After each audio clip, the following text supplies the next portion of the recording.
I never expected to be humiliated in front of my neighbors. On the very lawn my Aunt Mavis spent her last summer planting wildflowers with me. But there I was, at the annual Sycamore Street cook-off, standing beside a tray of deviled eggs, when Karen Delaney, the self-proclaimed queen of Sycamore Hills, raised her voice so loudly, half the cul-de-sac turned their heads. "You're a leech, Elena. Living off a dead woman's will? That yard doesn't even belong to you yet. Not officially. You'll lose it, and I'll see to it." Gasps rippled through the crowd. My hands trembled as I set the tray down, not because I was embarrassed, though I was, but because I finally saw her for what she was. A woman so obsessed with control she'd destroy anything that threatened it. But when I cut the power to the shared garden area the next morning, a patch of land technically on my side of the property line, Karen exploded. She pounded on my front door in her designer robe, mascara smudged and barefoot, screaming about HOA regulations. What she didn't know was that I had a folder full of receipts, property line documents, and something else. Something that would change everything. The day I returned to Sycamore Hills, the air smelled of pine and fresh cut grass. It was early May, and the neighborhood looked exactly as I remembered it. Pristine lawns, trimmed hedges, and the steady hum of sprinklers creating rainbow prisms in the afternoon sun. I pulled into Aunt Mavis's driveway, my small Honda looking out of place among the luxury SUVs and sports cars that lined the street. The hospice nurse had called me 3 days ago. "She's asking for you," she'd said gently. "I don't think she has much time left." I hadn't hesitated. I packed what I could, took emergency leave from my job at the library, and drove the 4 hours from Charlotte to the suburb where I'd spent every summer of my childhood. Aunt Mavis's house was the oldest on the block, a modest 2-bedroom cottage with weathered blue shutters and a wraparound porch. But what made it special was the backyard, nearly half an acre of wild, thriving garden that she had cultivated for over 40 years. As I fumbled with my keys, I noticed a woman watching me from across the street. She stood rigid in her pristine front yard, arms crossed, sunglasses perched on her head despite the cloudy day. Karen Delaney. Even from a distance, I recognized her. The perfect blonde bob, the tennis outfit she wore like a uniform, the permanent expression of disapproval. "Elena," she called out, her voice sweet but sharp. "I heard about Mavis. Such a shame." I nodded politely. "Thank you. How long will you be staying?" she asked, already walking toward me. "As long as Aunt Mavis needs me," I replied, unlocking the door. Karen was closer now. Close enough that I could smell her expensive perfume. "I've been keeping an eye on the property, you know. That fence is starting to rot on the south side. The HOA has regulations." I remembered Aunt Mavis's warnings about Karen, how she'd been trying to buy the corner lot for years to expand her own property, how she'd file complaints about everything from the height of the grass to the color of the mailbox. "I'll take care of it," I said simply, eager to escape inside. Karen's smile didn't reach her eyes. "Let me know if you need any help. After all, it's a lot for someone like you to manage." Someone like me. The words hung in the air, loaded with judgment. Inside, the house was dim and smelled of lavender and medicine. Aunt Mavis was in the sunroom, her hospital bed positioned to face the garden she loved. She looked smaller than I remembered, her once vibrant red hair now thin and white against the pillow. "There's my girl," she whispered when she saw me, her voice raspy but strong. I kissed her forehead, fighting back tears. "I'm here now. Did you see the devil's handmaiden out there?" she asked, a mischievous spark in her tired eyes. I laughed despite myself. "Karen?" "Yes. She welcomed me to the neighborhood." "I bet she did." Aunt Mavis reached for my hand. "She's been circling like a vulture since my diagnosis. Sent her husband over with an offer for the house last month. Can you believe it? Not even waiting for me to die." The hospice nurse, Maria, entered with medication. "She needs rest," she told me gently. That evening, I sat on the porch with a cup of tea, watching the sky turn pink, then purple. The garden was in full bloom, roses climbing trellises, beds of tulips nodding in the breeze, and the wildflowers Aunt Mavis loved so much creating a tapestry of color against the old cedar fence. A text message lit up my phone. It was my boss checking in. I'd been up for a promotion at the library, moving from research assistant to head of digital archives. The timing couldn't have been worse, but some things mattered more than career advancement. "Take all the time you need," he'd written. "Position will still be there." I wasn't so sure. Budget cuts had been rumored for months. The following days fell into a rhythm. Mornings spent helping Maria with Aunt Mavis's care, afternoons working remotely when I could, or tending to the garden when Aunt Mavis was awake enough to give instructions from her window. "The daylilies need dividing," she'd call out, "and check the irrigation line by the oak tree." I did everything she asked, finding unexpected peace in the soil and sunshine. The garden had always been her sanctuary, and now it was becoming mine too. A week after my arrival, I was on my knees beside the hydrangeas when a shadow fell across me.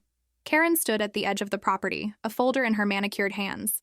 "Elena, I've been meaning to talk to you about something important," she said. "Do you have a moment?" I stood, brushing dirt from my jeans. "What is it?" She flipped open the folder, revealing what looked like property maps. "There's been some confusion about the property line between our yards. According to the original survey, this section here," she pointed to the eastern corner of the garden, where Aunt Mavis's prized heirloom roses grew, "actually belongs to my lot." I frowned. "That can't be right. Aunt Mavis has maintained that area for decades." "Adverse possession doesn't override legal documentation," Karen said, her voice taking on a lecturing tone. "I've been generous about it, but with Mavis's condition, we should get things sorted properly, for when the property eventually changes hands." The implication was clear. She was already planning for Aunt Mavis's death and the chance to claim her piece of the garden. "I'll need to see those documents," I said, "and discuss it with Aunt Mavis." Karen's smile tightened. "Of course. Just don't wait too long. These things take time." That night, I mentioned the encounter to Aunt Mavis. Her reaction surprised me. Instead of anger, she laughed. A real laugh that turned into a coughing fit. "Typical Karen," she wheezed once she caught her breath. "She's been trying that trick for years. The property line is clear as day. Just check the metal survey markers under the soil near the fence posts." She reached for my hand, suddenly serious. "Elena, I need you to promise me something." "Anything," I said. "Don't let her get an inch of this land. Not a single inch. I've put too much love into it." I squeezed her hand. "I promise." 3 days later, in the quiet hours before dawn, Aunt Mavis called for me. I found her awake, unusually alert, her eyes fixed on the garden visible through the window. "Bring me my lockbox," she said. "The one in the closet." Inside the metal box was her will, several envelopes of old photographs, and a handwritten note. "I'm adding something," she said, her voice stronger than it had been in days. "A codicil. I want to be absolutely clear about my intentions." I watched as she carefully wrote an addition to her will, stating explicitly that the house and the entire property, including all of the garden up to the properly surveyed property line, was to be left to me, her only surviving relative and heir. "Karen will fight you," she warned as I helped her sign it, with Maria witnessing. "But now you'll have everything you need." 2 days later, as the first light of dawn filtered through the curtains, Aunt Mavis slipped away peacefully in her sleep. Her hand was in mine, and the window was open to let in the scent of her beloved garden. I didn't know then just how prophetic her warning would be, or how soon I'd need the protection she'd put in place. The day after Aunt Mavis's funeral was unseasonably warm for May. I woke early, the house unnaturally quiet without the sound of the medical equipment or Maria's gentle voice. Grief sat heavy in my chest, but there was comfort in the routine I'd established. I made coffee, carried it to the porch, and watched the sun rise over the garden. Now my garden. The thought was still strange, both a gift and a burden. I had a life back in Charlotte, my apartment, my job, my friends. But as I looked out at the riot of color Aunt Mavis had cultivated, I felt a connection to this place I hadn't anticipated. A sharp knock interrupted my thoughts. I opened the door to find Karen standing there, dressed in a crisp white pantsuit despite the early hour. Behind her stood a thin man with wire-rimmed glasses, clutching a leather portfolio. "Elena, this is Roger Watts, my attorney," Karen said without preamble. "We need to discuss the property situation." I blinked, still in my pajamas and robe. "Now? It's not even 8 o'clock. We saw your lights on," Karen said with a dismissive wave. "This won't take long." I hesitated, then stepped back to let them in, suddenly conscious of the house's disarray. Hospice equipment still waiting to be picked up, sympathy cards scattered on the coffee table, dishes in the sink from the small reception after the funeral. Roger Watts spread documents across the dining table without asking permission. "As Mrs. Delaney has explained, there's been a long-standing issue with the property line between your aunt's lot and the Delaney residence. We have the original survey from 1978, which clearly shows—" "I'm sorry," I interrupted, finding my voice. "My aunt was buried yesterday. This feels inappropriate. Karen's expression didn't soften. Business doesn't wait for grief, Elena, and since you're staying in the house, we need to resolve this promptly. Actually, I said carefully, I'm not just staying here. Aunt Mavis left me the house and the entire property. Something flashed in Karen's eyes. Surprise, then calculation. Well, that's unexpected. But it doesn't change the fact that approximately 400 square feet of what you think is your garden is actually Delaney property. Roger nodded, pointing to a yellowed survey map. As you can see here, I haven't even met with Aunt Mavis's attorney yet, I said.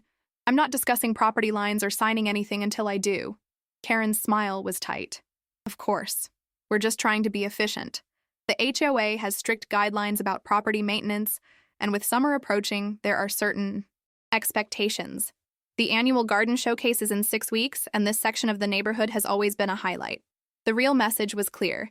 She didn't think I could maintain Aunt Mavis's standards. I appreciate your concern, I said, moving toward the door. But I need to ask you both to leave. I'll have my attorney contact you after I've had time to review everything. Roger looked uncomfortable, but Karen stood her ground. You're making a mistake, Elena.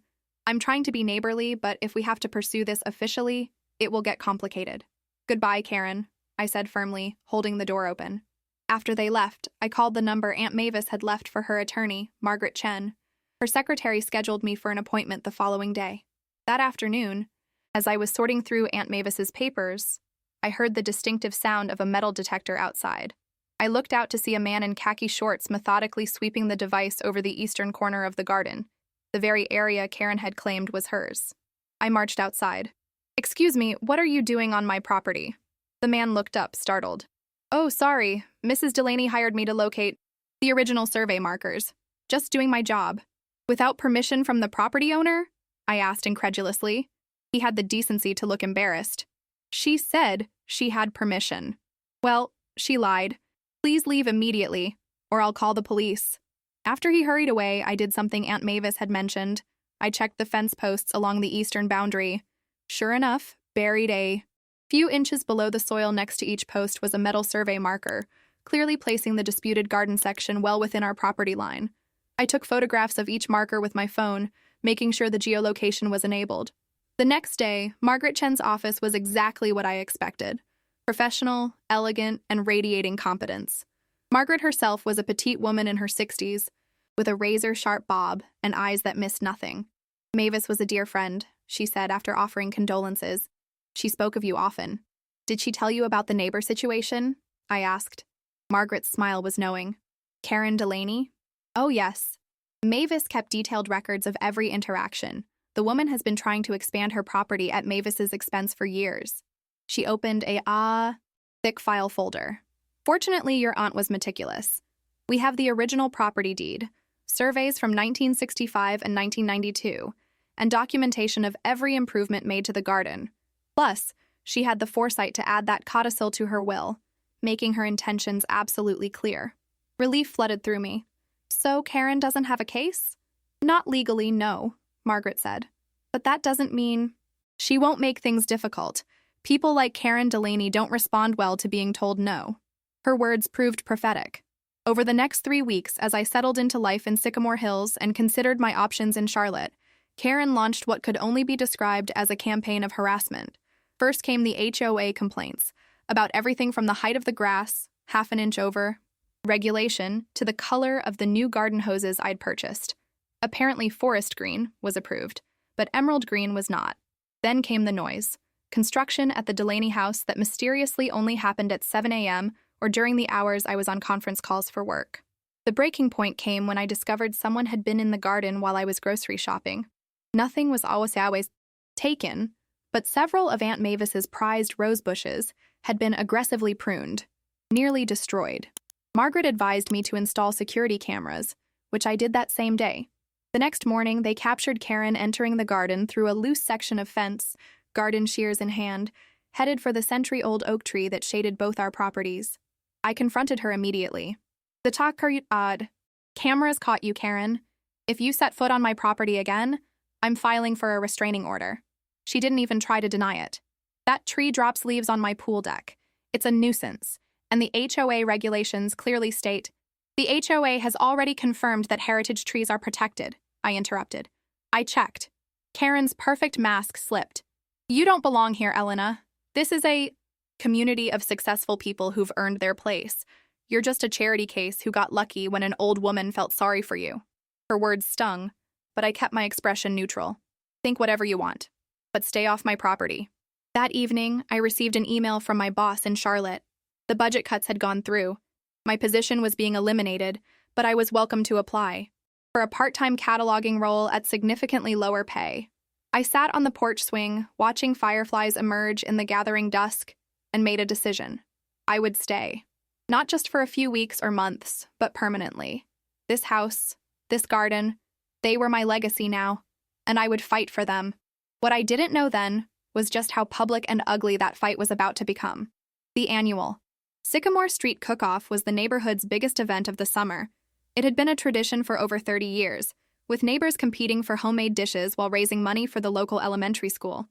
Aunt Mavis had won the dessert category 3 years running with her blackberry cobbler before her illness. I hadn't planned to attend. The thought of making small talk with neighbors who'd been whispering about me since Aunt Mavis's funeral held no appeal. But Margaret convinced me otherwise. You need to establish yourself as part of the community, she said during our weekly check-in. Hiding away only makes you look guilty of whatever Karen's been implying. So there I was, standing under the sprawling oak in the community park, balancing a tray of my grandmother's famous deviled eggs, smiling until my cheeks hurt as I introduced myself to people who pretended they hadn't been discussing me for weeks. Most were polite, if reserved.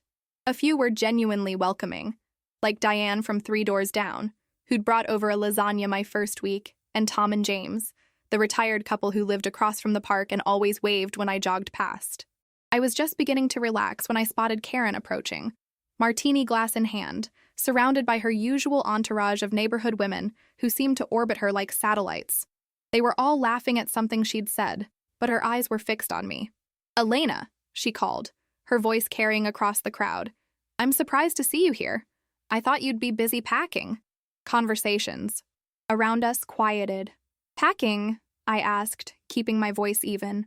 "Well, surely you're not planning to stay permanently. I mean, the house needs extensive renovations to meet code, and the garden maintenance alone would be a full-time job." She glanced at her friends. "Of course, some of us have offered to take that burden off your hands, for fair market value, naturally." "That's very thoughtful," I said, "but I'm not selling." Karen's smile tightened. "The reality is, Elena, properties like Mavis's don't just go to random relatives in this neighborhood. There are expectations, community standards." I felt heat rising in my cheeks but kept my composure. Aunt Mavis was very clear about her wishes. "Yes, well," Karen took a deliberate sip of her drink. "Wills can be contested, especially when there might be undue influence." The implication hung in the air. I saw several neighbors exchange glances. "That's a serious accusation, Karen," I said quietly. "Is it?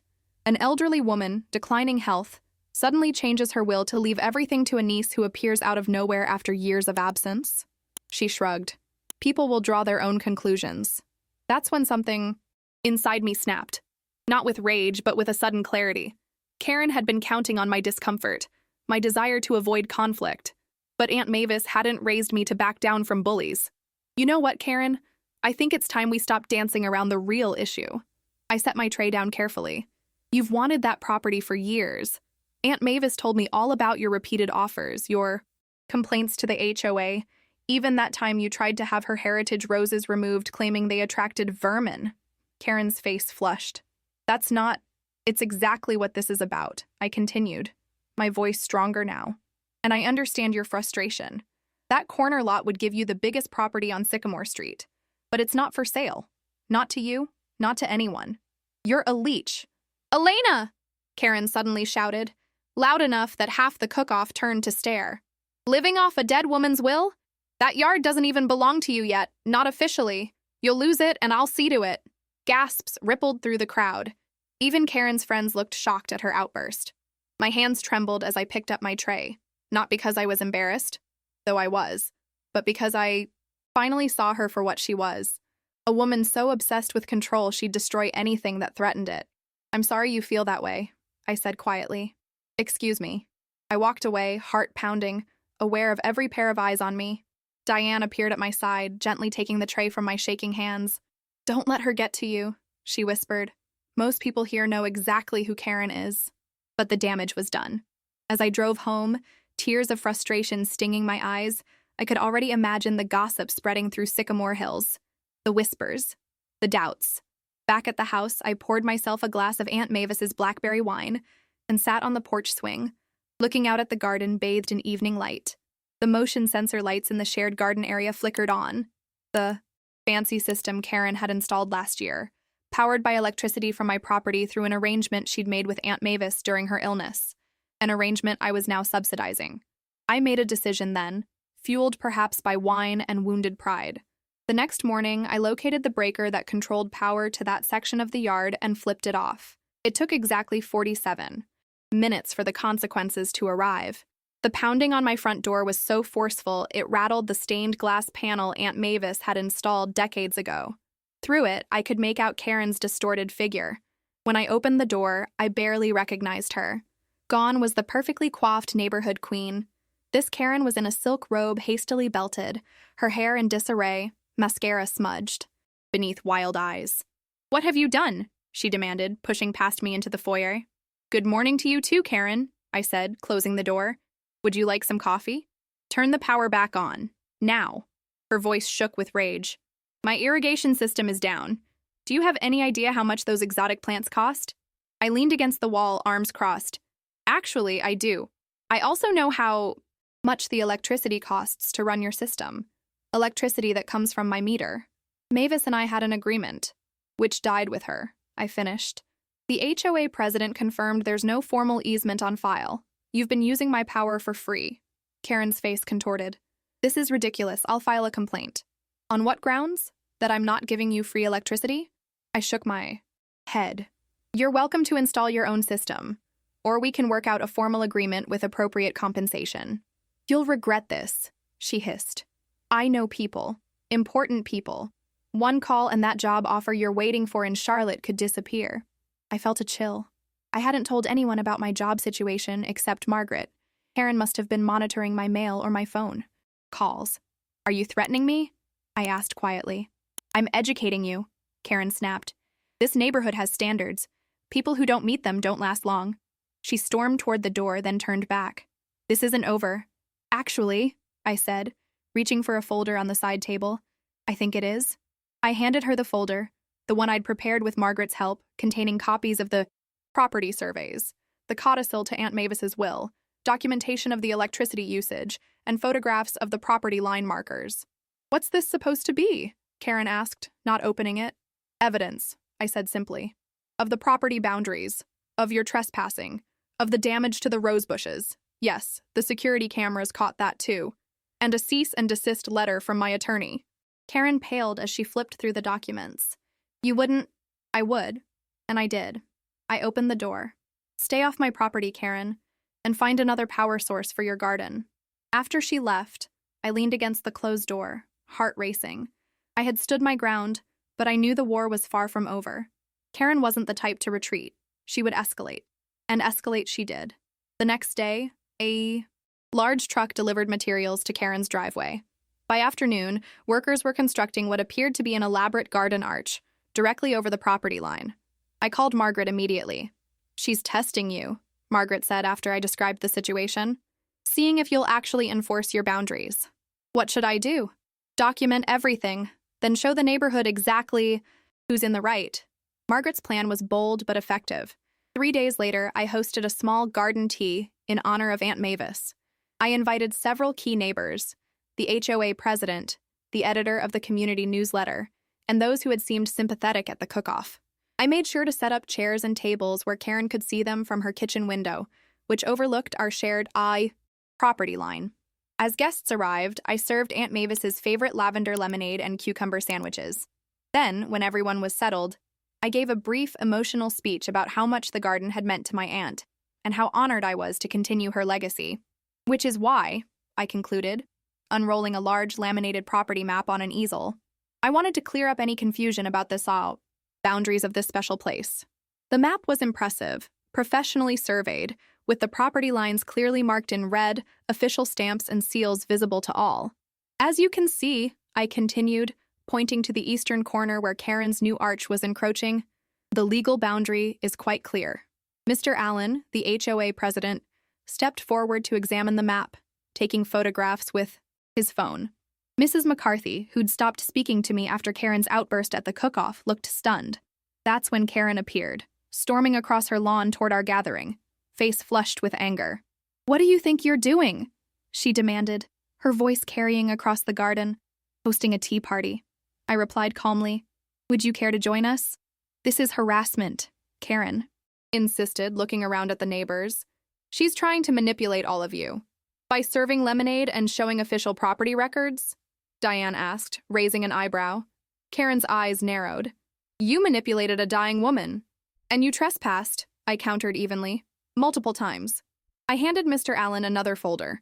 This one was labeled Documentation of Karen Delaney's HOA Violations and contained printouts of security camera footage showing Karen in my garden, email records of her false complaints, and documentation of every unauthorized alteration she'd made, including tapping into my water line for her irrigation system. Karen tried to speak, but no one was listening anymore. The evidence was too overwhelming, the story too clear. As my guests returned to their lemonade and conversation, pointedly turning away from Karen, I saw something new in her eyes, not just anger, but fear. For the first time, she was losing control of the narrative. And that, I was beginning to realize, was far more threatening to her than losing a few feet of garden space. The week following my garden tea party was unusually quiet. The construction crew removed Karen's partially built arch without comment. The HOA complaints against my property mysteriously ceased. Even Karen herself seemed to vanish, her usual morning power walk conspicuously absent from the neighborhood routine. I spent those peaceful days establishing my new life. I accepted a remote position with a digital archive project based in Boston. Less pay than my former job, but the flexibility to work from home was worth it. I joined the local library board after Tom and James recommended me. I even started hosting informal gardening workshops on Saturday mornings, sharing Aunt Mavis's wisdom with interested neighbors. "You're putting down roots," Diane observed one evening as we shared a bottle of wine on my porch. "No pun intended," I laughed. "I guess I am. It feels right somehow." "Mavis would be proud," she said, then hesitated. "But don't get too comfortable. Karen's never this quiet unless she's planning something." Diane's warning proved accurate. 3 days later, I received a certified letter from a law firm I didn't recognize. Inside was a formal notice contesting Aunt Mavis's will, claiming undue influence and diminished capacity at the time of signing the codicil. The plaintiff, Benjamin Delaney, Karen's husband. I called Margaret immediately. "It's a desperate move," she assured me after reviewing the documents. "The burden of proof is on them, and we have Mavis's doctor's records and the hospice nurse's testimony that she was completely lucid." "But it will still go to court?" I asked, stomach churning at the thought of legal fees I couldn't afford. "Not necessarily. Most will. Contests are settled before trial. But yes, we need to prepare." That preparation began with gathering witness statements. From Maria, the hospice nurse who had witnessed the codicil, from Dr. Patterson, who had been Aunt Mavis's physician for 20 years, and from Margaret herself, who had overseen the legal aspects. But the most surprising support came from an unexpected source. The day after receiving the legal notice, I found an envelope in my mailbox with no return address. Inside was a USB drive and a handwritten note. "You might find this useful. Not everyone in this house supports what's happening." Curious and cautious, I plugged the drive into my computer. It contained dozens of files, emails between Karen and various attorneys dating back 3 years, all discussing strategies for acquiring Aunt Mavis's property. There were drafts of lowball offers, notes about exploiting the old woman's declining health, and most damning of all, a detailed plan to challenge the will if Aunt Mavis didn't cooperate. The emails had been forwarded from Benjamin Delaney's account. I immediately sent everything to Margaret, who confirmed what I suspected. This was digital gold. "These prove premeditation and bad faith," she said. "If these are authentic, and we'll need to verify that, they destroy any credibility in their claim." 2 days later, I was weeding the front flower beds when a sleek black car pulled into the Delaney driveway. A tall man in an expensive suit emerged, Benjamin Delaney, returning from one of his frequent business trips. I had met him only once, briefly, at a neighborhood function years ago. He had seemed pleasant but distant, always in Karen's shadow.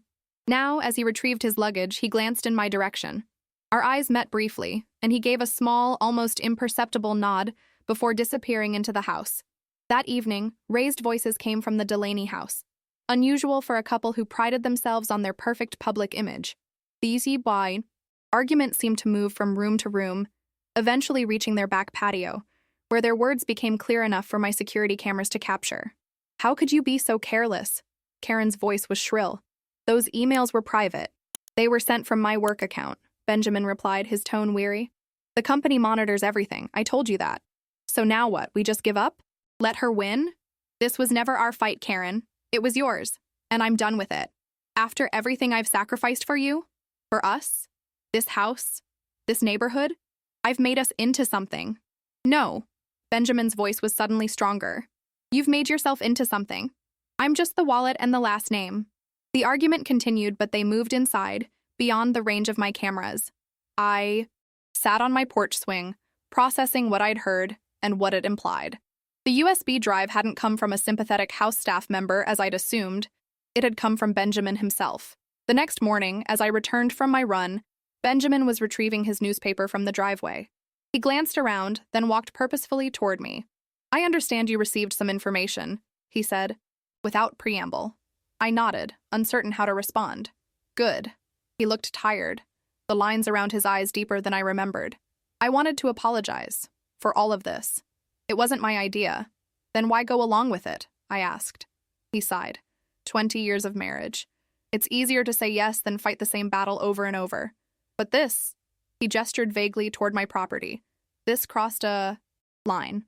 Mavis was a good woman. She loved this place. Trying to take it from the person she chose to have it. I couldn't be part of that anymore. Before I could respond, he handed me a business card. "My personal attorney. He'll be in touch about withdrawing the will contest." "Just like that?" I asked, suspicious. A sad smile crossed his face. "Karen and I are separating. I've accepted a position in Seattle. This house, this neighborhood. It's not worth the person I've become here." As he walked away, I felt an unexpected wave of sympathy. Karen had tried to paint me as the interloper, the outsider who didn't belong, but perhaps she had been describing herself all along, constantly striving to claim more territory, more status, more control, never satisfied with what she had. True to Benjamin's word, the will contest was formally withdrawn 3 days later. Margaret called with the news, her voice triumphant. "It's over," she said. "They've dropped all claims. The property is unquestionably yours now." Relief flooded through me, followed by a strange emptiness. For weeks, my life had been consumed by this conflict, by defending my right to be here. Now that the battle was won, I needed to figure out what came next. That evening, as dusk fell, I wandered through Aunt Mavis's garden. My garden now, truly and legally. The summer blooms were giving way to early fall colors, the cycle of seasons continuing regardless of human drama. Near the disputed eastern corner, I discovered something I hadn't noticed before. A small stone bench, weathered and partly hidden by climbing roses. Carved into its base were the words, "Grow where you're planted." I sat on the bench watching fireflies emerge in the gathering darkness and felt Aunt Mavis's presence all around me. This was her legacy, not just the plants and soil, but the courage to stand firm, to protect what matters, to bloom despite opposition. For the first time since her death, I cried freely, not from grief or stress, but from a profound sense of homecoming. I had defended this place not just because it was mine, but because it was where I belonged. What I didn't realize then was that the neighborhood was watching, and the ripples from our conflict were about to change Sycamore Hills in ways none of us could have predicted. The changes came gradually at first. A week after Benjamin left for Seattle, I noticed Mrs. Peterson, who lived 2 doors down from Karen, stopping to chat with me during my morning gardening. She had previously crossed the street to avoid conversation. "Those black-eyed Susans are coming in beautifully," she commented, admiring the flowers Aunt Mavis and I had planted together. "Mavis always said they were stubborn little things. They keep coming back no matter." "What?" I smiled at the parallel. "They're survivors. Like you," she said, meeting my eyes directly. "I owe you an apology, Elena. I believed things I shouldn't have." Before I could respond, she pressed a jar of homemade peach preserves into my hands. From our family orchard in Georgia. Mavis always loved them. Similar interactions followed. Mr. Abernathy, the retired history professor who'd been politely distant, brought over a book on heritage gardening. The Wilsons invited me to their weekly dinner party. Even teenage Sophie from across the street offered to help with garden weeding for extra cash, a job she'd previously done for Karen. Most surprising was the notice in my mailbox, an official invitation to join the Sycamore Hills Garden Club, previously Karen's exclusive domain. It's a full rebrand, Diane laughed when I showed her the invitation over coffee. You're no longer the suspicious outsider. You're the underdog who stood up to the neighborhood tyrant. I frowned. That's not what I wanted. Maybe not, she conceded. But it's what happened. And honestly, it was overdue. Karen's been bullying people in this neighborhood for years. You were just the first to stand your ground. The transformation extended beyond social acceptance. At the next HOA meeting, when I proposed converting a neglected corner of the community park into a butterfly garden in Aunt Mavis's memory, the idea was approved unanimously. Several neighbors even volunteered to help with the planting. As summer transitioned to fall, I settled deeper into my new life. The remote archiving job became permanent. I started taking master gardener classes at the local extension office. I even adopted a three-legged shelter cat named Buckley, who claimed Aunt Mavis's favorite reading chair as his own. The only shadow in this new chapter was Karen. After Benjamin's departure, she retreated into near seclusion. Her perfectly maintained lawn began showing signs of neglect. Her luxury SUV remained in the driveway most days. The few times I glimpsed her, she looked diminished somehow. Her designer clothes hanging loosely, her trademark bob growing out unevenly. Despite everything, I found myself concerned. Whatever Karen had done, this isolated decline seemed a harsh punishment. You're too soft-hearted, Margaret warned when I mentioned my concerns during our monthly lunch. That woman tried to steal your home and destroy your reputation. I know, I sighed. But seeing her like this, it just feels wrong. Margaret's expression softened. You sound like Mavis. She had the same quality, righteous when fighting a wrong, but never vengeful after winning. That conversation stayed with me. The next day, when I saw Karen struggling to carry grocery bags from her car, I made an impulsive decision. I walked across the street. Can I help with those? I offered. She looked up, startled. Up close, the changes were even more apparent. Shadows under her eyes, a dullness to her once perfect skin. I don't need your pity, she said, but the usual venom was missing from her voice. It's not pity, it's being neighborly. She hesitated, then wordlessly handed me 2 bags. We walked in silence to her door, where she fumbled with her keys. Inside, the house that had once been a showplace for neighborhood gatherings was unnervingly quiet. Mail piled on the entry table, dust visible on the surfaces, a half-empty wine glass on the coffee table despite the early hour. I set the groceries on the kitchen counter. Is there anything else you need help with? Karen leaned against the counter, suddenly looking exhausted. Why are you doing this? After everything? I considered my answer carefully, because holding grudges takes too much energy, and because I think you're going through something difficult. A bitter laugh escaped her. You could say that. Benjamin's filing for divorce. He's keeping the Seattle house, the vacation property in Aspen, and most of our investments. I get this house. This house that's now worth considerably less since its prime selling feature was the potential to expand onto the corner lot. She gave me a pointed look. Your lot. I'm sorry about your marriage, I said sincerely. She waved dismissively. Don't be. It was a business arrangement more than anything else. I brought the social connections, he brought the money. Now, he's found someone younger who makes him feel important in other ways. The admission was surprisingly vulnerable. I didn't know how to respond. Karen filled the silence. The garden club is planning the fall festival next week. I suppose they've invited you? I nodded. I was the chairperson for 8 years, she said, a hint of her old pride surfacing. No one else knew how to coordinate with the vendors properly. It will be a disaster without... She trailed off, realizing what she was revealing. They haven't asked you to help? I asked, though I already knew the answer. Karen's expression hardened slightly. Apparently, I'm no longer an asset to the community. She straightened her shoulders. Thank you for the help with the groceries. I can manage from here. It was a dismissal. But as I turned to leave, I made another impulsive decision. The Butterfly Garden Committee is meeting tomorrow afternoon, I said. We could use someone with experience dealing with contractors. The stonework for the pathways is proving complicated.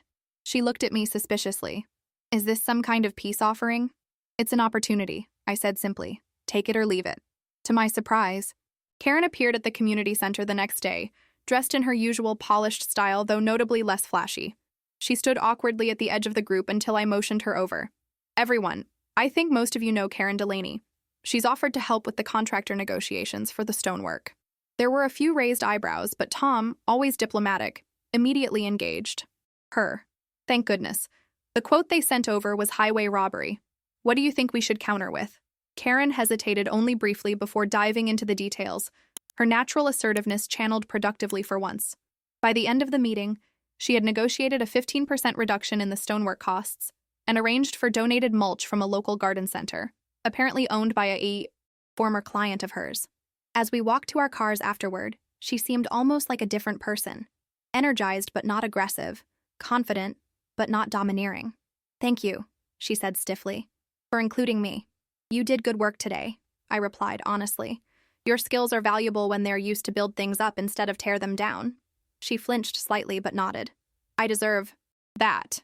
Maybe, I acknowledged, but people can change, if they want to. Over the following weeks, a tentative pattern emerged. Karen gradually re-engaged with community activities, not as the controlling force she'd once been, but as a competent contributor.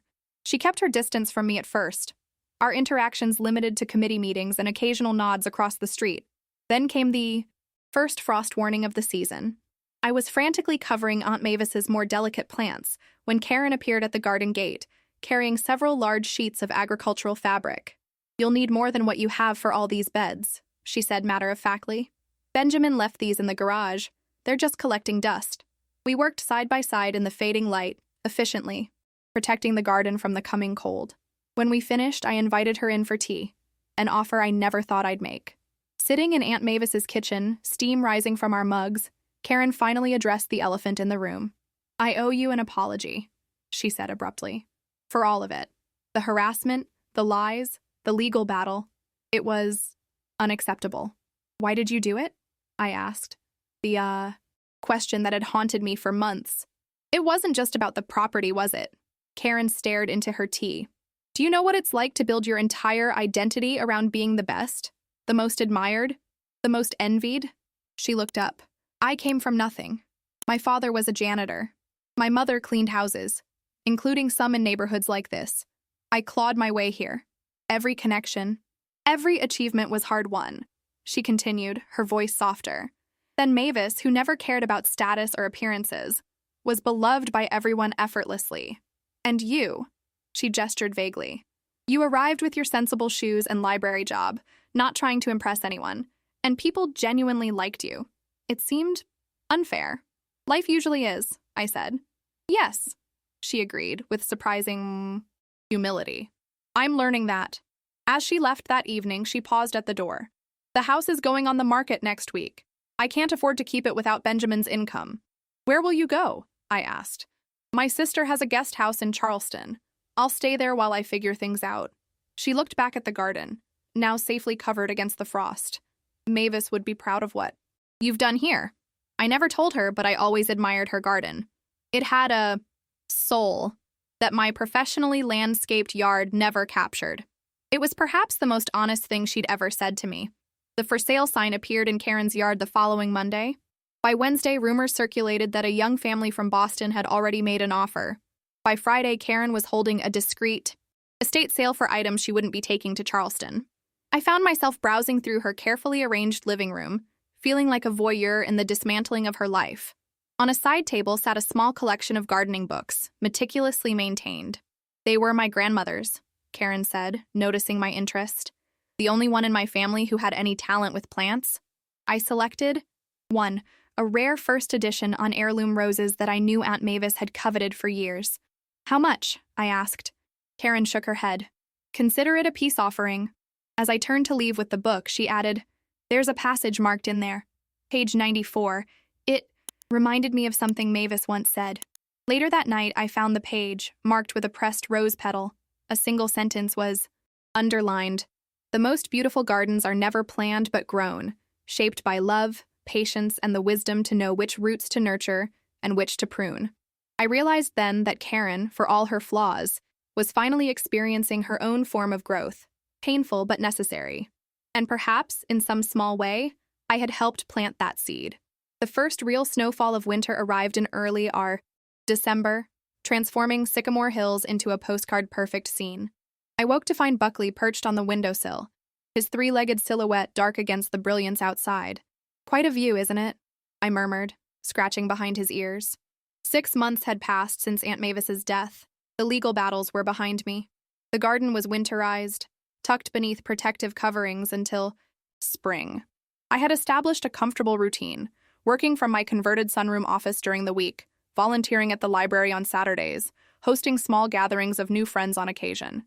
I had even started dating again, cautiously, a coffee here and there with James from the local bookstore, who shared my love of obscure poetry and didn't mind my constant gardening anecdotes. Karen T. had left for Charleston shortly after her estate sale, the move handled by professional movers while she was conspicuously absent. The young family who purchased her house, the Patels, with twin 7-year-old girls and a golden retriever, had already become beloved neighbors, hosting an enthusiastic Halloween party and delivering homemade Diwali sweets door to door. Life had settled into a new normal that, while different from what I'd planned, felt increasingly right. The only cloud on my horizon was the approaching Christmas season, my first without Aunt Mavis, and a time when her absence would be particularly acute. I was nursing these melancholy thoughts over morning coffee when my doorbell rang. Outside stood a delivery person with a large, carefully wrapped package. "Special. Delivery for Elena Blackwood," he announced, checking his tablet. "Requires signature." Inside, I unwrapped the package to find a beautifully crafted wooden box with a brass nameplate, "Mavis Blackwood's Garden, Esther 1972. Accompanying it was a handwritten note on cream stationery. "Elena, I found this among Benjamin's things in storage. Apparently Mavis commissioned it years ago as a place to store her garden journals and seed collections. Benjamin kept it when Mavis refused to sell him the property, perhaps as a small revenge or a trophy. Either way, it belongs with you now. The garden club asked me to chair their spring committee in Charleston. I said yes. Small steps. Regards, Karen." Inside the box were decades of my aunt's garden journals, detailed records of plantings, weather, patterns, successes, and failures, all written in her elegant hand. There were envelopes of rare seeds, pressed flowers, photographs of the garden through various seasons, and at the very bottom, a smaller envelope addressed to me. With trembling fingers, I opened it to find a letter dated just a week before Aunt Mavis died. "My dearest Elena, if you're reading this, I've gone to tend gardens in a different realm. Don't grieve too much. I've had a wonderful life, and seeing you these last weeks has given me such peace. The garden is yours now, in every sense. Not just the plants and soil, but everything it represents. Growth, patience, beauty emerging from difficulty. Much like you, my dear girl. Karen will fight you for it. She's been circling for years. But I've seen your strength, the quiet, kind that bends but doesn't break. Trust that strength. The garden knows its true keeper. Remember this. Gardens teach us that there are seasons for everything, for blooming and for lying dormant, for flourishing and for being pruned back to essentials. I've reached my winter, but you're in the springtime of something new. Plant your roots deep, my Elena. Grow something beautiful. All my love, Aunt." Mavis' tears streamed down my face as I read and reread her words. It was as if she was speaking to me from across the divide, confirming what I'd felt in my heart, that this unexpected path was exactly where I was meant to be. That afternoon, despite the snow, I bundled up and ventured into the garden. I cleared a small patch near Aunt Mavis's favorite bench and carefully planted a winter-blooming hellebore, a Christmas rose that would flower in the coldest months when all other plants slept. As I patted the soil around its roots, I felt a profound sense of rightness. This garden, this home, this community, they had become mine not just through inheritance or legal battles, but through the quiet work of tending, defending, and now, reimagining. The following week brought an unexpected invitation. The Sycamore Hills Historical Society was planning their annual New Year's Gala, and they wanted to honor Aunt Mavis's contributions to the community by featuring photographs of her garden through the seasons. "We'd like you to say a few words," Mrs. Abernathy explained during her visit. "Mavis served on our board for 20 years, you know. The botanical walking tour of the neighborhood was her creation." I agreed, though public speaking had never been my strength. Over the next few days, I immersed myself in Aunt Mavis's journals, discovering aspects of her life I'd never known. her efforts to preserve green spaces when developers tried to reduce lot sizes, her quiet campaign to allow vegetable gardens in front yards despite HOA restrictions, her seed-sharing program for neighbors with limited incomes. The night of the gala arrived, a crisp, clear evening with stars visible above the twinkling lights of the community center. I wore a simple black dress with Aunt Mavis's antique jade pendant, a gift from her travels in China decades ago. The event was more elaborate than I'd expected. White-clothed tables, a small orchestra, community leaders in formal attire. A display of enlarged photographs showcased the evolution of Aunt Mavis's garden, from its humble beginnings in the 1970s to its current splendor. When it came time for me to speak, I approached the podium nervously, clutching my prepared notes. But as I looked out at the faces, many now familiar, some still strangers, I set the paper aside. My Aunt Mavis used to say that gardens are living stories. I began. Each plant, each stone, each winding path tells part of the gardener's journey. The garden on the corner of Sycamore and Elm is her story, a story of patience, perseverance, and finding beauty in unexpected places. I spoke about her vision, her generosity, her quiet defiance of conventions. I shared anecdotes from her journals and my own memories of summers spent learning at her side. What Mavis created wasn't just a beautiful space, I continued. It was a legacy of care. For the land, for the community, for future generations. When she left that garden to me, she wasn't just giving me property. She was entrusting me with continuing that legacy. I paused, emotion threatening to overwhelm me. In the months since her passing, I've learned that legacies aren't static things to be preserved, unchanged. They're living traditions that grow and evolve. The garden will continue to change, as all living things must. But its heart, its essence, will remain what Mavis intended, a place of beauty, peace, and welcome. The applause that followed was warm and genuine. As I returned to my seat, people reached out to touch my arm, to nod in appreciation.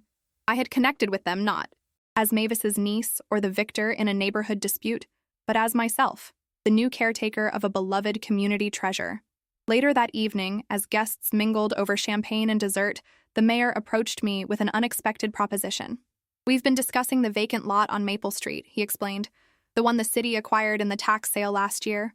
The council is considering turning it into a community garden, and we'd like your input, possibly your leadership, on the project."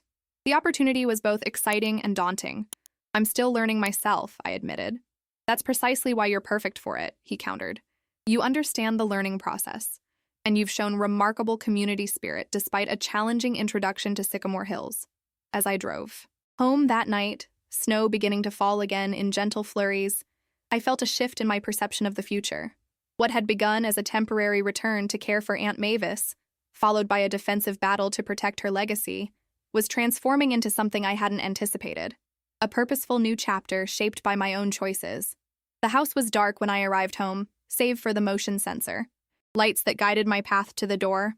Inside, Buckley greeted me with his usual three-legged hop, demanding immediate attention. "Yes, you're still the most important man in my life," I assured him, scratching under his chin. As I prepared for bed, I noticed a small package on my front porch that I must have missed on arrival. Inside was a snow globe containing a miniature garden scene, complete, with tiny bench and flowering trees. The card read simply, "For new beginnings, the Garden Club." I placed it on my bedside table, watching the glittering snow swirl around the miniature world. It struck me then how completely my life had transformed in just 6 months, from a city apartment and a career in transition to a home with history, a community that increasingly embraced me, and purpose. That resonated deeply. All because Aunt Mavis had seen something in me that I hadn't fully recognized in myself, the capacity to put down roots, to weather storms, to bloom where I was planted. Outside, real snow continued to fall, covering the sleeping garden in a protective blanket. Spring seemed distant, but I knew it would come, bringing new growth, new challenges, and new beauty. And I would be ready for it all, trowel in hand, Aunt Mavis's wisdom in my heart. The garden, and I, would continue to grow and change, together. Spring arrived in Sycamore Hills with an explosion of color that took my breath away. The garden awakened gradually at first, snowdrops and crocuses peeking through the melting snow, then daffodils nodding in the March breeze, followed by tulips standing tall like colorful soldiers. By April, The transformation was complete. Aunt Mavis's careful planning ensuring waves of blooms that would continue through summer and into fall. My first full cycle in the garden was both exhilarating and humbling. Despite Aunt Mavis's meticulous journals and my winter of research, nature had its own agenda. Some plants thrived beyond expectation while others struggled. The heirloom tomatoes I'd carefully started from her saved seeds developed blight. The experimental hybrid roses she'd been working on before her illness bloomed in an entirely different color than her notes had predicted. "That's the thing about gardens," Tom remarked one Saturday as he helped me install a new irrigation system. "They're never really finished, and they're never entirely under your control." His words echoed in my mind as other aspects of my life underwent similar transformations. My remote archiving job expanded into a consultation role with libraries across the state. My tentative coffee dates with James from the bookstore evolved into something deeper and more meaningful. The community garden project on Maple Street took shape under my guidance, with volunteers from throughout Sycamore Hills contributing time, plants, and expertise. Even my relationship with the Patels, who had purchased Karen's house, blossomed unexpectedly. Priya Patel, a landscape architect by training, became both a friend and an invaluable resource. Her twins, Leela and Maya, adopted me as an honorary aunt, regularly appearing at my garden gate with drawings, questions about plants, and requests to feed Buckley. "They've never had a real garden before," Priya explained one evening as we watched the girls carefully watering the strawberry patch I'd planted especially for them. "Our condo in Boston had a tiny balcony with a few pots. She gestured to the expansive green space that now flowed seamlessly between our properties, the fence removed by mutual agreement. This is childhood magic for them." Summer brought the first annual Sycamore Hills garden tour, with Aunt Mavis's, now my, garden featured as the centerpiece. I spent weeks preparing, equal parts excited and terrified at the prospect of opening the space to public scrutiny. What if they compare it to how it was when Aunt Mavis was alive? I fretted to James the night before the event. What if they think, "I've ruined it"? He took my soil-stained hands in his. "They'll see exactly what I see. A garden that honors its past while embracing new life, just like its gardener." The tour exceeded all expectations. Over 200 people wandered the pathways, admiring the heritage plants Aunt Mavis had cultivated alongside my own additions. I found myself sharing stories, both hers and mine, with strangers, who quickly became connections in an expanding web of community. Most meaningful was the moment when elderly Mr. Franklin, who had known Aunt Mavis for 50 years, paused beside the memorial bench I'd installed. "She would be pleased," he said simply, his weathered hand resting briefly on my shoulder. "Not just with the garden, but with you. Mavis always said gardens reflect their keepers. This one shows your heart, young lady." As summer transitioned to fall, I received an unexpected email from Karen. Attached were photographs of a small but elegant garden she'd created behind her sister's guest house in Charleston, featuring several plants propagated from cuttings she'd taken from her Sycamore Hills yard, cuttings that originated, she admitted, from specimens Aunt Mavis had shared years ago. "I'm starting a small garden design consultancy," she wrote. "Nothing grand, just helping people create spaces that bring them joy. I've found it's more satisfying to build something new than to covet what others have built. The Historical Society tells me your garden tour was a tremendous success. I'm not surprised. You always understood something I didn't. That true beauty grows from authenticity, not perfection." P.S. Benjamin's new relationship lasted 3 months. Some satisfaction in that, I suppose, though less than I expected. I smiled at the hint of the old Karen in that postscript, but appreciated the growth it represented. Acknowledgement without bitterness, observation without vengeance. The community garden on Maple Street was completed in October, a collaborative effort that transformed a neglected lot into a vibrant space with vegetable beds, a small orchard, a children's garden, and a gathering area centered around a fire pit. At the dedication ceremony, the mayor presented me with a plaque naming the central pathway Mavis's Way. "Speech," someone called as I accepted the plaque with trembling hands. I looked out at the gathered faces, neighbors who had become friends, colleagues who had become family, and found the words came easily. A wise gardener once told me that the most important tool isn't the trowel or the pruning shears, but the bench, I said. Because gardens aren't just about the work we put into them. They're about the moments we take to sit, observe, and appreciate the miracle of growth all around us. I gestured to the community garden, with its mix of ornamental beauty and practical harvest. This space belongs to all of us.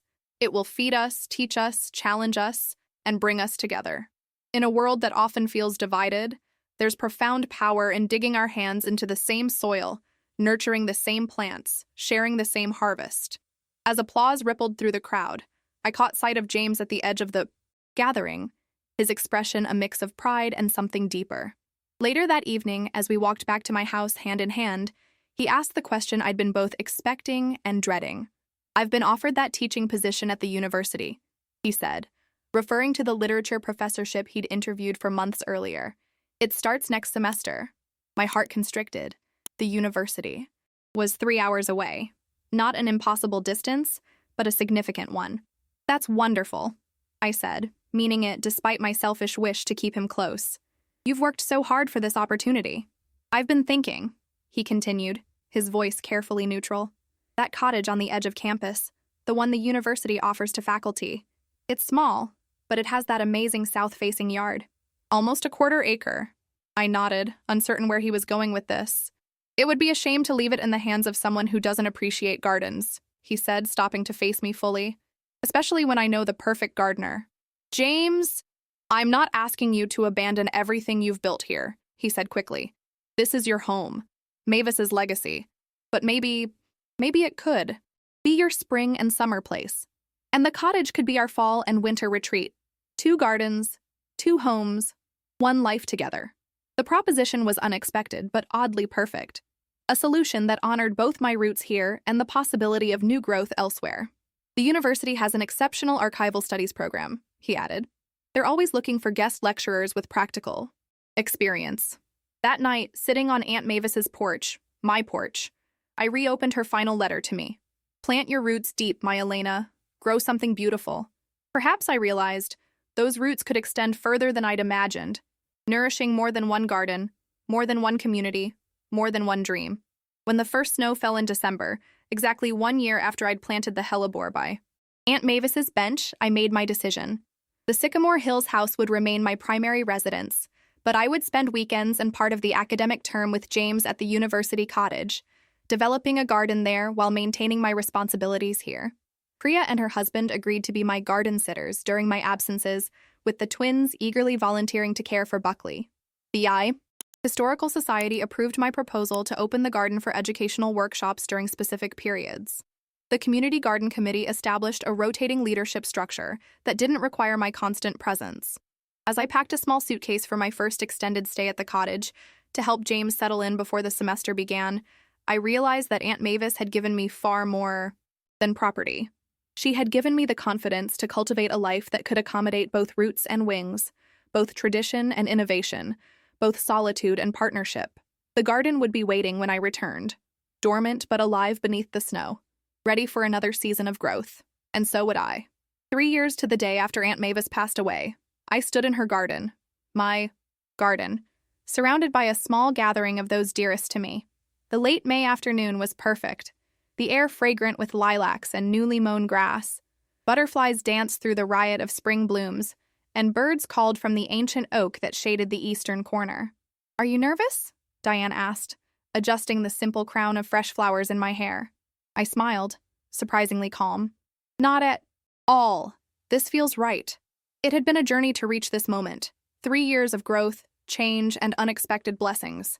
My dual life between Sycamore Hills and the university town had evolved into a rhythm that enriched rather than divided me. The garden here had flourished under my intermittent but devoted care, while a second, smaller garden had taken shape around James's faculty cottage.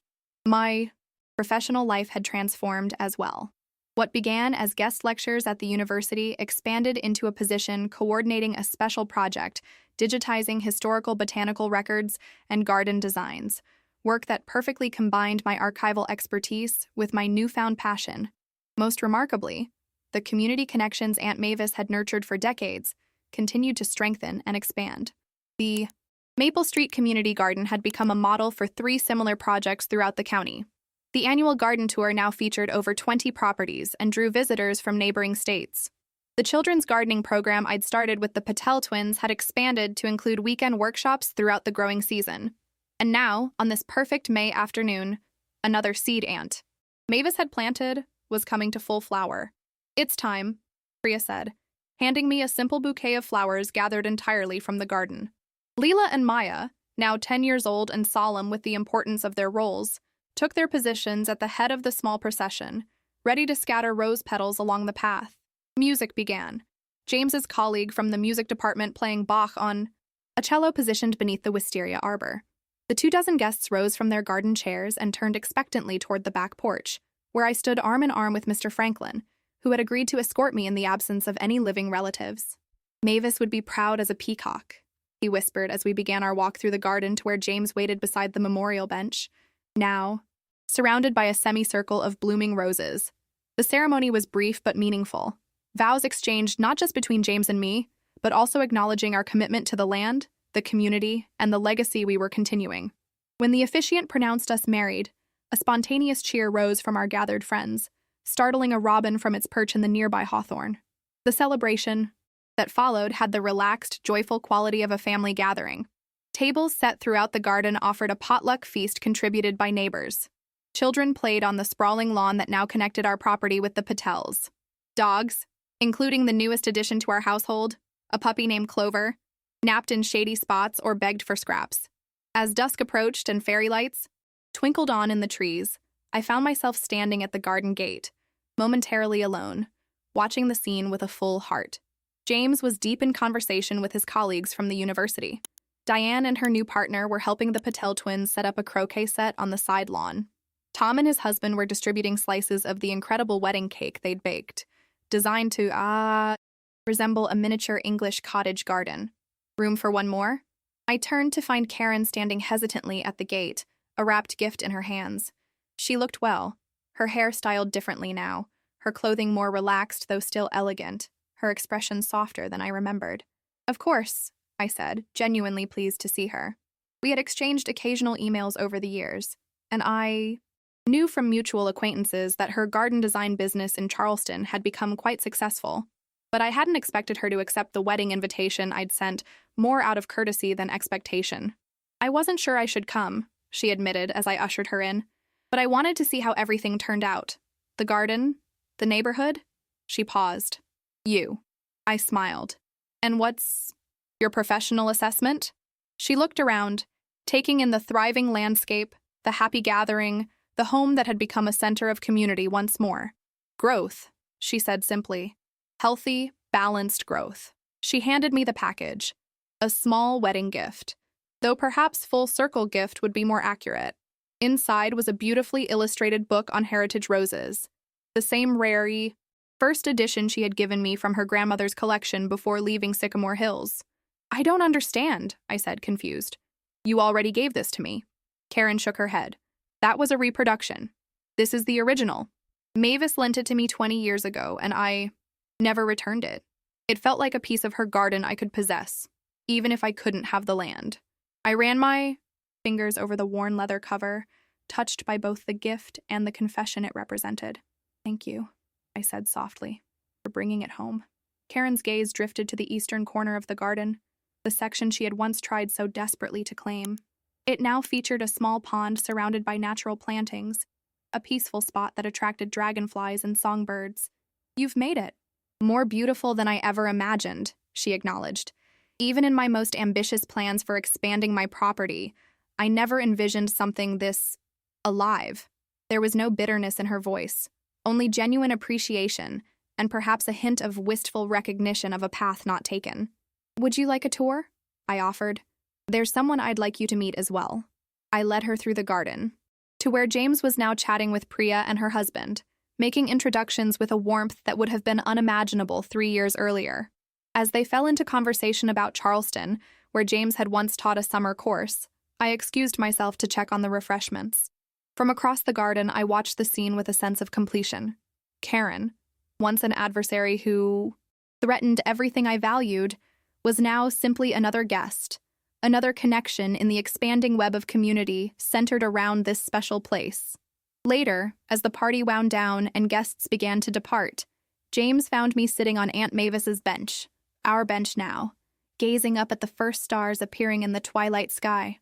"Happy?" he asked, settling beside me. "Beyond words," I replied. leaning against his shoulder. We sat in comfortable silence for a moment, listening to the night sounds of the garden. Crickets beginning their evening chorus, a distant owl, the gentle splash of the pond fountain. "I've been thinking," James said finally, "about what you said in your vows, about cycles and seasons and coming full circle." I nodded, encouraging him to continue. "When you first told me about inheriting this place, about the battle with Karen, about choosing to stay, it seemed like an ending that became a beginning, like you were closing one chapter of your life and opening another." "That's how it felt," I agreed.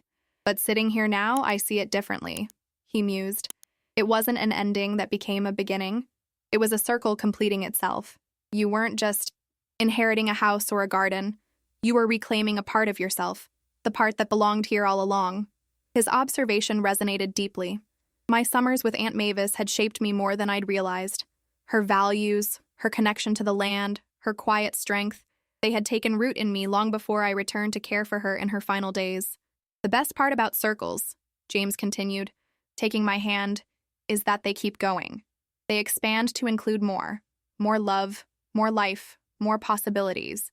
As if on cue, a shooting star streaked across the darkening sky, a fleeting moment of brilliance that left us both smiling at the serendipity. In that moment, I felt Aunt Mavis's presence more strongly than I had since her passing, not as a ghost or a supernatural visitation, but as a living force in the garden she had created, in the community she had nurtured, and in the person I had become because of her influence. I thought of the words from her final letter to me. "Plant your roots deep, my Elena. Grow something beautiful." Looking around at the garden illuminated by fairy lights, at the last remaining guests laughing together on the patio, at the home that had become a center of so much joy and connection, I knew I had fulfilled that gentle directive. I had planted my roots deep, not just in this soil, but in the fertile ground of community, purpose, and love. And what had grown from those roots was indeed beautiful. Not with the flawless, controlled beauty Karen had once pursued, but with the authentic, evolving beauty of something truly alive. The garden would continue to change with each passing season. The community would shift and grow. Our lives would encounter new challenges and joys. But the roots, the deep, nourishing connections that sustained it all, would remain strong. As James and I walked hand in hand back to the house, our house now, in every sense, the motion sensor lights along the path illuminated our way, one step at a time, guiding us. Home. When people try to take what you've inherited through love and loyalty, stand firm, I whispered to the night garden, because boundaries, emotional, legal, and physical, are not lines in the sand. They are fences that protect the gardens of our soul.